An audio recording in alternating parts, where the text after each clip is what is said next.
Well, people just wandered around like most of us do these days, only they didn't have clothes on.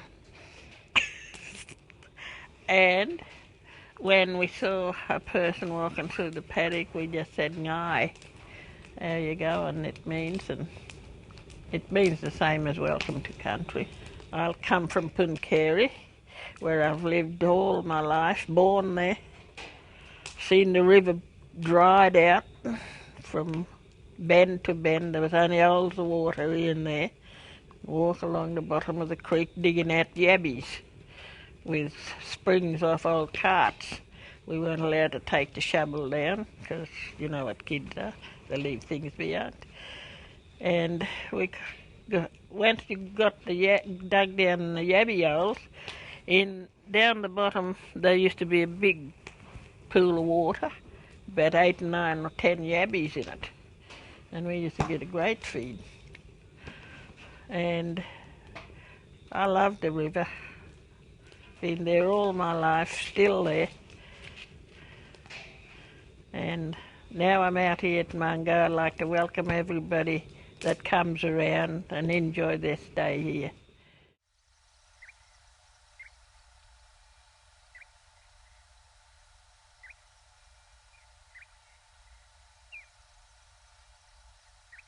Kandinura. Now, Kandinura means, in our language, a long, long time ago. And like the old Yunguli story, that's mean the Black Swan story. How did that go, Warren? About the greed of the people. Ah. Oh, That was Ngachi down this hole. And this other black fella, was going to kill it. And this other fella said, "No, you're not going to kill it because you're not going to eat it. You only kill things you ate." So anyway, he stuck his spear in this thing and this water oozed up. And then they both started running, try to get away from the water. And the water just kept coming and coming, and they kept running and running. And then he saw this little bunyip sitting on a log, and he grabbed that and took it with him. And the other bloke said, "Don't touch it, leave it there." No, he took it, and the water kept chasing them. And then when they got to the end of the thing and they couldn't run anymore, they were turned into 2 black swans, and that was a lesson that our kids was taught, not to touch anything that they didn't eat. So that's how that story ended up. They turned into black swans. Oh, my old Uncle Phil, he passed on now years back. He built us a bark canoe out of the tree. You only can do that certain time of the year, get the bark off the tree. Other times it just sticks on and you can't get it off. So he knew when to do it, so he got us a bark canoe, and it was great. He used it in a lot of the floodwaters with just a stick for oars, pushing along.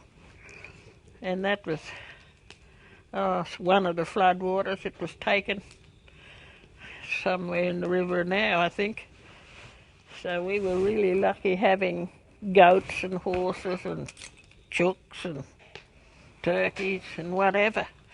We had all that when we was growing up, especially the goats. When I was old enough, I was learning to milk goats. It's a terrible thing. And it was great. And the horses we had, and trying to break in horses. I mean, we was only kids, but we tried. It was fun. We had a sledge my father made so the horse wouldn't back on us. Or it'd back, but it wouldn't break any shafts off the carts like it was doing. And we used to drive that around just standing up on this piece of wood, a forky tree almost. And to get to school was the most horrible life I ever had. The floodwaters came up and they cut a big tree down to lay across the creek, and that was our bridge. We'd walk across that. And then we found a tree that grew up here and another tree to get you down onto an island. We'd climb up this tree. It was shortcuts, see? climb up this tree, come down the next tree and get on this island and run across a log. No sides on it, just a long lane across the creek. We'd run across that and get to school. And nobody knew, and then someone come up with an idea. They built a swinging bridge with wire and sticks across it. And I laid that across the creek. And we used to walk across there, and I carried the bike across that, hanging onto the one wire and holding my bike. And that was good because it was a shortcut. That's how I got to school.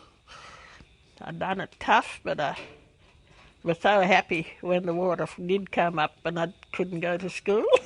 I was pleased about that, so I left school. Oh, I still know my language.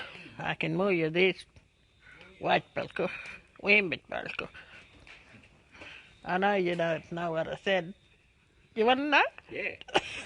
I can rouse on you in Blackfella language. I still understand my language, and I'm glad I learnt. It wasn't easy because we weren't allowed to, my mum and her sisters weren't allowed to speak the language in town, in Punkerry, or they'd jail you, that said. So they never spoke in town while they were doing the shopping. They just walked down the road a bit and started talking on their way home. And so I've never lost any of the language, which I'm very proud to say. But it's hard to be able to talk to people who hardly know the language. My sister was good, but she passed away now. She knew all the language, and we could talk it. I used to take her up to Wilcannia. There was a lady up there. Well, what was her name? Lawson, wasn't it?